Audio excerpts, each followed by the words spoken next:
Jana tumeanza kusoma mirathi na alhamdulillah tumesema wanaoweza kurithi katika wanaume ni aina 10 na wanaoweza kurithi katika wanawake ni wangapi? 7. Jumla 17.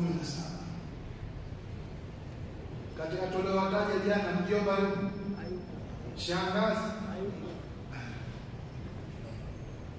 Kwa hiyo ukijiona wewe ni mjomba au ni shangazi, pamefikwa pale, wewe pale unaitwa shangazi au unaitwa mjomba, wewe pale usende fungu pale, wewe una. Sisi tumeelewa.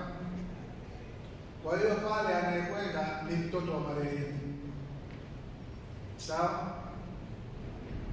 Mtoto wa kiume wa mtoto wa marehemu, yaani mjukuu wa yule marehemu mwanaume, na wajukuu kuendelea. Wajukuu, sema wajukuu wa kiume wanamrithi. Baba mzazi anarithi. Babu wa marehemu anarithi, au babu aliyemzaa babu wale mababu wale wanarithi. Kaka wa marehemu anarithi. Mtoto wa kiume wa kaka wa marehemu anarithi. Baba mkubwa au mdogo wa marehemu anarithi. Mtoto wa baba mkubwa au mdogo wa marehemu anarithi. Mume anarithi. Wa 10, mwanaume aliyemwacha mtumwa huru, ule mtumwa akafa, yeye mwanaume atarithi. Hao 10 hao wanaume wasiotajwa hapa hawaingii.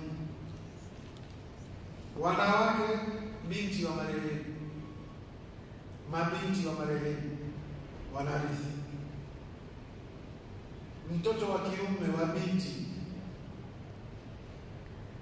mtoto wa kike wa mtoto wa kiume. Kule tulisema mtoto wa kiume wa mtoto mjukuu wa kiume, sawa? Huku bintu al-ibdi, mtoto wa kike wa mtoto wa marehemu, mjukuu wake wa kike anarithi. Mama wa marehemu anarithi.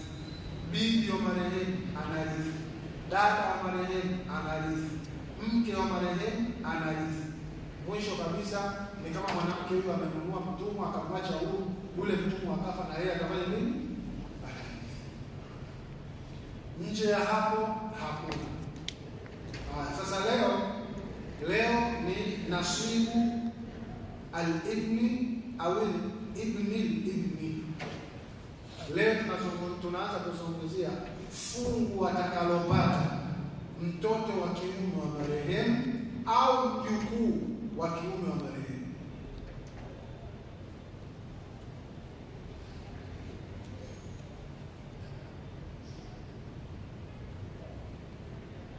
Sawa? Moja, anasema idha kana mufalidan,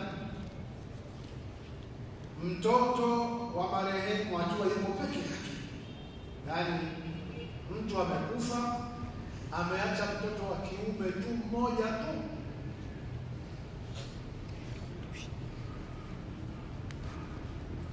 anasema fala huma bakia min tarikati walidayhi.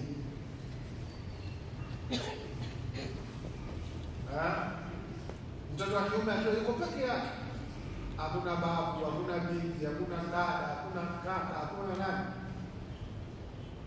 anasema mtoto huyu anachukua mali yote walioacha wazee wake. Sawa? Hivyo mtoto wa kiume, yani mjukuu, Sheikh ameandika hapo chini hapo, anasema ibnul ibni, mjukuu wa mtoto wa kiume, yarithu inda faqdi ibni, atarithi ikiwa mtoto wa marehemu hayupo.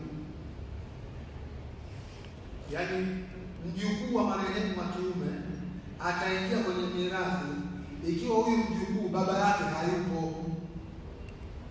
Akiwepo baba tu, huyu mjukuu haingii. Sawa? Anasema na hivyo hivyo mtoto wa kike wa mtoto wa kiume, yaani mjukuu wa kike, tarithu inda faqdihi, atarithi kama huyu mtoto wa kiume baba yake hayupo. Anasema wakadha aljaddu, hivyo hivyo babu waljaddatu na bibi, yarithani, wataingia kwenye mirathi inda faqdi abawaini, wakikosekana wazazi wawili ndoa wataingia katika urithi, au faqdi ahadihima, au mmoja akawa hayupo. Sasa hizi taksimu zisikusumbue. Sisi kwanza twende kwenye viwango vinavyotakiwa kurithi. Kwa hiyo mtoto wa kiume ikiwa yuko peke yake, mali yote atachukua yeye. Sawa? Hilo jambo la kwanza. Mtoto wa kiume akiwa peke yake, mali yote anachukua yeye. Namba 2, idha kana lahu ukhtun, akiwa mtoto wa kiume na ndugu yake wa kike, marehemu amekufa, ameacha mtoto wa kiume, ameacha na mtoto wa kike, fa akthara, au zaidi ya mmoja, kachanganya, kuna watoto wa kike, kuna watoto wa kiume, sio maana falahu dhifu nasibiha, ikiwa kaacha watoto wawili, mmoja wa kike mmoja wa kiume, anasema mtoto wa kiume atachukua mara 2 ya mtoto wa wala usipate tabu kupata hesabu. Mali kazi yake baba, katuacha sisi wawili, wewe, mimi, kaka na wewe dada, mali yote tutapiga hesabu. Tukishapiga hesabu imani,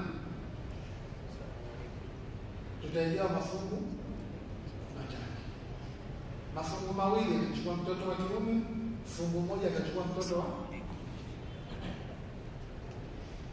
kwa sababu mwanaume anarithi mara 2 ya mwanamke. Kisha likauli taala, kwa sababu Mwenyezi Mungu anasema yusikumullahu fi auladikum, Mwenyezi Mungu anatoa maelekezo kwa watoto wenu mnaoacha, lidhakari, mtoto wa kiume, mithlu hadhi unthayaini, atapata fungu sawa na watoto wawili wa kike. Fungu moja na mtoto wa kiume sawa ni sawa sawa na mafungu mawili ya watoto wa kike. Kwa hiyo mwanaume atapata mara 2 ya mwanamke. Lidhakari mithlu hadhi unthayaini, mtoto wa kiume atapewa sawa na watoto wawili wa kike. Yaani fungu moja la mtoto wa kiume, wanawake watapewa hilo fungu wao wawili.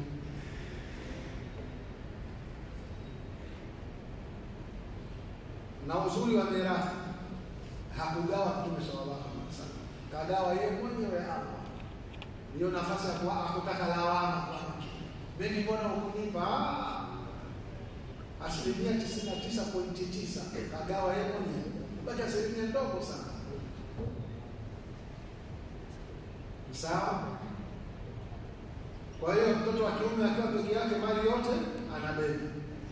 Akiwa yeye na ndugu yake wa kike, yeye atachukua mara 2, yule ndugu yake wa kike atachukua fungu